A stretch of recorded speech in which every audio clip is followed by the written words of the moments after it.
Hey guys, Koukun here. Just actually waiting in the car outside my wife's doctor's appointment. So we are waiting for, it's just one of the regular tests, and due to COVID, only the pregnant mom can go inside while the dad waits in the car outside. So we've done a few of these now, and it's getting close to the due date, which is in about 2 months. So it's March 17th and now is January 18th. So just under 2 months left. Pretty excited for that. Today's video, I just want to chat about a few conversations I've been having with a couple of my clients recently. So we've experienced a ridiculous run up in real estate prices in the last year to 2 years.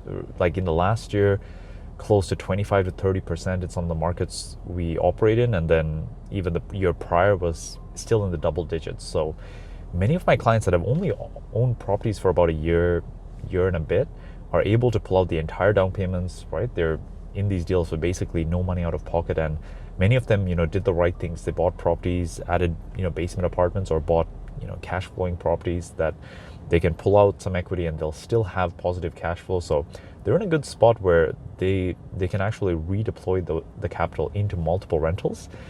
The one thing that I do want to mention, and I mentioned this in each of our conversations, it's the results we've experienced in the last short while were mostly unexpected returns. So one of the investors that I've read up quite a lot about is Jack Bogle, the founder of Vanguard. He was sort of the guy that made index funds as popular as they are today, where there's trillions of dollars in index funds in the United States, and Canada, we're slowly catching up, but it's one of the biggest investment breakthroughs, I would say, in the last century. One of the things I studied about what he shared is there's two aspects to investment return.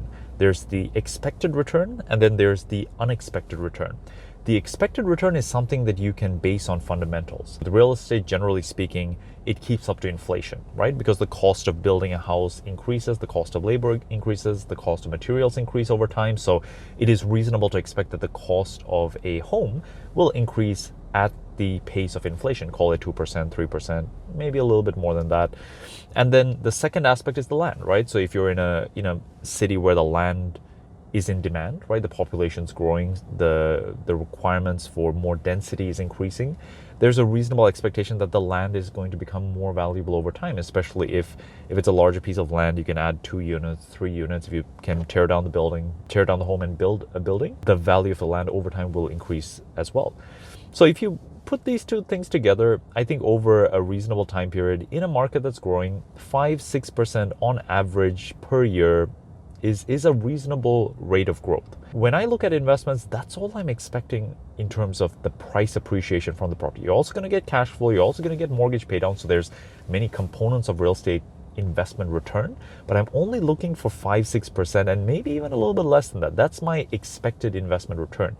And for me, when I'm putting 20% down on a cash flowing property, 5% appreciation is a 25% rate of return on my investment because of leverage. You're borrowing money, the income is paying for the interest on the debt. So therefore, when the value of the property goes up by 5%, your investment has grown by 25%. However, in cases like this and in most types of investments, the unexpected return typically dwarfs the expected return.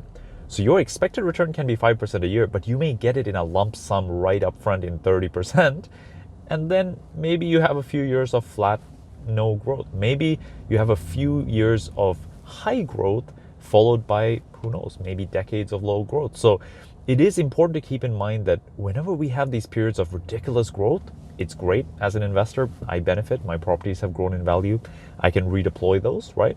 But it's important not to let the most recent data, the last 2 years experience, to become your new normal. 30% growth a year, 20% growth a year in real estate is definitely not sustainable over any reasonably long period of time. Anything that compounds at 20% becomes astronomical after a few years. So it is very unreasonable for this kind of returns to continue over long periods of time.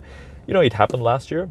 It may happen this year, right? The market's very active, but it's definitely not something we want to base our investment decisions on. When it happens, great, we take advantage of it, we pull out our equity, we look at what ways we can optimize our strategy. We always still make sure to find cash flowing properties. Just because appreciation is really good right now doesn't mean we lose track of that fundamental. We find ways. Maybe we do more renovations. Maybe we add a third unit. Whatever it takes to make sure we stay in a good positive cash flow zone, that's always our focus. And then, you know what? Maybe we get great returns in the next couple of years, but I am not banking my investment decisions on that. I'm expecting 5% a year on average over the next 10, 20, 30 years. That's the return that I need for real estate to be a very good investment. I don't need anything more than that. Anything more than that is gravy. And whenever I receive anything more than that, I'm almost expecting in my mind that I'm just getting paid the returns that I will get paid in the future up front. So I'm not necessarily getting paid more. I'm just going to get paid earlier, but then I have to expect that there will be years in the future when I don't get this kind of return, and I have to be comfortable with that with my investment decisions. Hope you found this helpful. I find that it's very easy when things are going really well to get too excited, and then, when things don't go well, to really get too negative about the real estate market, negative about any type of investment, sell all your investments, and you feel like everything's going to crash. And you definitely want to keep a level head both on the way up and, when there's tough times. If the real estate market, for example, goes down 20%, it would really be a tough blow to those people who don't buy cash flowing properties, because it makes it tough to hold on to that investment.